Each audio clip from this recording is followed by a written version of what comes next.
ഞാനപ്പോൾ പർപ്പിളിൽ നിന്ന് കുറച്ച് സാധനങ്ങൾ വാങ്ങിയിട്ടുണ്ടായിരുന്നു കേട്ടോ. അത് ദേ ഇന്ന് ഡെലിവറി ആയി. എന്നാൽ പിന്നെ അത് പൊട്ടിക്കുന്ന മുമ്പ് അതിൻ്റെ അകത്ത് എന്താണെന്നുള്ളത് നിങ്ങൾക്ക് കൂടി കാണിച്ചു തരാമെന്ന് വിചാരിച്ചു. ഞാൻ ആദ്യമായിട്ടാണ് കേട്ടോ പർപ്പിളിൽ നിന്ന് പർച്ചേസ് ചെയ്യുന്നത്. എൻ്റെ ഫസ്റ്റ് പർച്ചേസ് ആണ് പർപ്പിളിൽ നിന്നുള്ളത്. പർച്ചേസ് ചെയ്തിട്ട് അങ്ങനെ വലിയ കുഴപ്പമൊന്നും തോന്നിയില്ല. എന്തായാലും ഞാൻ ഓർഡർ ചെയ്ത സാധനങ്ങളെല്ലാം വന്നു, കുഴപ്പമൊന്നും ഉണ്ടായിരുന്നില്ല.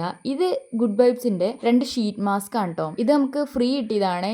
എത്രയോ രൂപയ്ക്ക് മുകളിൽ പർച്ചേസ് ചെയ്യുന്നതിന് നമുക്ക് ഫ്രീ ആയിട്ട് കിട്ടിയതായിരുന്നു കേട്ടോ. പിന്നെ ഇത് ഈ ഡോട്ട് ആൻഡ് ഗീയുടെ ഒരു ഫേസ് വാഷും ആണ്. ഇതും ഫ്രീ കിട്ടിയതാണ്. ഇങ്ങനെ വരുന്ന പ്രൊഡക്ട്സ് ഒക്കെ ജസ്റ്റ് സാമ്പിൾ നോക്കാൻ പാകത്തിനുള്ള രീതിയിൽ വരുന്നതാണ് കേട്ടോ. അപ്പോൾ അതൊരു ചെറിയ 10 ml എന്താണ്ട് ഇതായിരുന്നു. പിന്നെ ഒരു മോയ്സ്ചറൈസർ ആയിരുന്നു ഉണ്ടായിരുന്ന ഡോട്ട് ആൻഡ് ഗീയുടെ. ഞാൻ ഇതിന് മുന്നേ യൂസ് ചെയ്തുകൊണ്ടിരുന്ന മോയ്സ്ചറൈസറിൽ നിന്ന് ഒന്ന് ചേഞ്ച് ചെയ്ത് ഒന്ന് മാറ്റി യൂസ് ചെയ്ത് നോക്കണം എന്നുള്ളത് കൊണ്ട് വാങ്ങി നോക്കിയതാണ് കേട്ടോ ഡോട്ട് ആൻഡ് ഗീയുടെ. ഡോട്ട് ആൻഡ് ഗീയുടെ സൺസ്ക്രീൻ ഞാൻ യൂസ് ചെയ്യുന്നുണ്ടായിരുന്നു. അപ്പോൾ അത് നല്ലതായിരുന്നു, എനിക്ക് ഭയങ്കര ഇഷ്ടപ്പെട്ടു.